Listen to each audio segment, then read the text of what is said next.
അഞ്ചുതെങ്ങിൽ മന്ത്രി ഗതാഗത മന്ത്രി CP ജോൺ എത്തിയിട്ടുണ്ട്. മന്ത്രി എത്തുമെന്ന് നേരത്തെ തന്നെ അറിയിച്ചിരുന്നു. കാണാതായ ഷിജിന്റെ കുടുംബമടക്കം വലിയ പ്രതിഷേധത്തിലായിരുന്നു. അതിൽ മന്ത്രിയുടെ ഉറപ്പ് പ്രകാരമാണ് താൽക്കാലികമായി ആ കുടുംബം പ്രതിഷേധം അവസാനിച്ചത്. ഇപ്പോൾ അദ്ദേഹം അവിടെ സ്ഥലത്തെത്തിയിരിക്കുകയാണ്. MG പ്രതീഷ് ചേരുന്നുണ്ട്. പ്രതീഷ്, അങ്ങനെ മന്ത്രി എത്തി, ഇനി അടുത്ത തീരുമാനം നമുക്കറിയാം. റോഷിനി, തീർച്ചയായും ഇന്ന് ഉച്ചയ്ക്ക് 12 മണിക്ക് തുടങ്ങിയ പ്രതിഷേധം അല്പസമയം മുമ്പാണ് ഇവർ അവസാനിപ്പിച്ചത്. ഈ മന്ത്രി CP ജോൺ ഇവിടെ എത്താം, അവരോട് സംസാരിക്കാമെന്ന് പറഞ്ഞതിന് പിന്നാലെയാണ് ഈ റോഡിൽ ഇരുന്നുള്ള പ്രതിഷേധം ഷിജിന്റെ കുടുംബവും മറ്റ് നാട്ടുകാരും ഉൾപ്പെടെ ഇപ്പോൾ അവസാനിച്ചത്. അല്പസമയം മുമ്പാണ് മന്ത്രി CP ജോൺ ഇവിടെ എത്തിയിട്ടുള്ളത്. ഇപ്പോൾ അഞ്ചുതെങ്ങ് പള്ളിയിൽ ഈ കുടുംബവുമായി മന്ത്രി കൂടിക്കാഴ്ച നടത്തുകയാണ്. ആ കൂടിക്കാഴ്ച നടത്തുന്നതിന് പുറത്തുള്ള ദൃശ്യങ്ങളാണ് നമുക്കിപ്പോൾ കാണാൻ കഴിയുന്നത്. മറ്റ് മത്സ്യത്തൊഴിലാളികൾ ഉൾപ്പെടെ ഈ പള്ളിക്ക് പുറത്ത് ഇപ്പോൾ എത്തിയിട്ടുണ്ട്. ഈ കുടുംബം ഉന്നയിക്കുന്ന ആവശ്യങ്ങൾ, ആ ആവശ്യങ്ങൾ ഈ സർക്കാർ അംഗീകരിച്ചാൽ സമരം പൂർണ്ണമായും അവസാനിപ്പിക്കാം എന്നുള്ള നിലപാടിലാണ് ഷിജിന്റെ കുടുംബവും മറ്റ് മത്സ്യത്തൊഴിലാളികളും ഉള്ളത്. പ്രധാനമായും തിരച്ചിൽ കാര്യക്ഷമമല്ല എന്നതാണ് കുടുംബത്തിന്റെ ആരോപണം. തിരച്ചിലിന് കൂടുതൽ സംയുക്തമായ കൂടുതൽ സംവിധാനങ്ങൾ ഏർപ്പെടുത്തണമെന്ന് കുടുംബം മന്ത്രിയോട് ആവശ്യപ്പെടും. ഇതിൽ സർക്കാർ എന്ത് നിലപാട് സ്വീകരിക്കുന്നു എന്നതാണ് നിർണായകം. നേരത്തെ ഫിഷറീസ് മന്ത്രി പറഞ്ഞതുപോലുള്ള വാദങ്ങൾ പോരാ, പക്ഷേ കാര്യക്ഷമമായ ഇടപെടൽ സർക്കാരിന്റെ ഭാഗത്ത് നിന്ന് ഉണ്ടാകണം എന്ന് കുടുംബം ആവർത്തിക്കുകയാണ്. നേരത്തെ ഷിജിന്റെ ഭാര്യയുടെ വാക്കുകൾ നമ്മൾ തന്നെ കേട്ടതാണ്.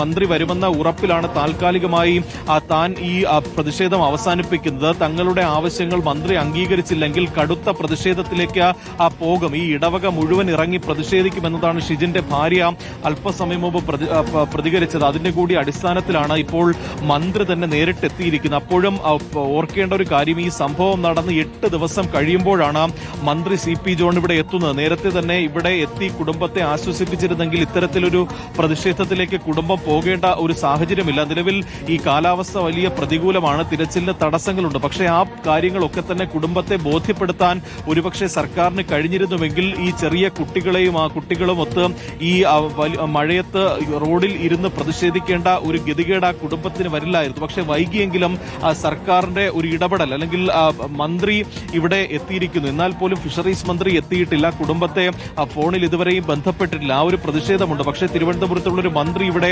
എത്തിയിട്ടുണ്ട് എന്നതാണ് നിലവിൽ ആ കുടുംബത്തെ സംബന്ധിച്ചൊരു ആശ്വാസകരമായ കാര്യം. മന്ത്രിയിൽ നിന്ന് അനുകൂല തീരുമാനങ്ങൾ, കുടുംബം ഉന്നയിക്കുന്ന കാര്യങ്ങളിൽ അനുകൂലമായ സമീപനം ഉണ്ടാകുമെന്നുള്ളൊരു പ്രതീക്ഷ നിലവിൽ കുടുംബത്തിനുണ്ട്. അതിന്റെ കൂടി അടിസ്ഥാനത്തിലാണ് ഇപ്പോൾ ഇത്തരത്തിലൊരു കൂടിക്കാഴ്ച ഇവിടെ നടത്തുന്നത്. ഈ പള്ളി വികാരിയും ഒപ്പം മറ്റ് ജനപ്രതിനിധികളും ഈ മത്സ്യത്തൊഴിലാളികളും മറ്റു കുടുംബങ്ങളുമാണ് പ്രധാനമായും ഇപ്പോൾ ഈ കൂടിക്കാഴ്ചയിൽ പങ്കെടുത്തുകൊണ്ടിരിക്കുന്നത്. കൂടിക്കാഴ്ചയ്ക്ക് ശേഷം ഈ മന്ത്രിയുടെ ഉറപ്പ്, ഇവർ ഉന്നയിച്ച ആവശ്യങ്ങളിൽ മന്ത്രി ഉറപ്പ് നൽകിയാൽ, അത് പരിഹരിക്കുമെന്ന് ഉറപ്പ് നൽകിയാൽ ഈ പ്രതിഷേധം അവസാനിപ്പിക്കാനാണ് നിലവിൽ കുടുംബത്തിന്റെ തീരുമാനം. എന്തായാലും ഈ കൂടിക്കാഴ്ച ഏറെ നിർണായകമാണ്. ഏതെങ്കിലും തരത്തിൽ ഇവർ ഉന്നയിക്കുന്ന കാര്യങ്ങൾ അവർ സമ്മതിച്ചില്ല, അല്ലെങ്കിൽ അത് അംഗീകരിച്ചില്ലെങ്കിൽ വീണ്ടും ആ പ്രതിഷേധത്തിലേക്ക് പോകും. അത് നേരത്തെ ഉണ്ടായിരുന്ന ഒരു പ്രതിഷേധമായിരിക്കില്ല എന്നതാണ് ഇവർ തന്നെ നൽകുന്ന മുന്നറിയിപ്പ്. നേരത്തെ ഈ തുടക്കം മുതൽ തന്നെ ഈ പ്രതിഷേധങ്ങളിലൊക്കെ തന്നെ ഒരു അനുനയ സമീപനം സ്വീകരിച്ചത് ഇടവകയിലെ ഫാദറാണ്. പക്ഷേ അദ്ദേഹം പോലും അവസാനം പറഞ്ഞത് മന്ത്രി എത്തി, മന്ത്രി കൃത്യമായ ഉറപ്പ് കുടുംബത്തിന് നൽകിയില്ലെങ്കിൽ ഇടവക മുഴുവൻ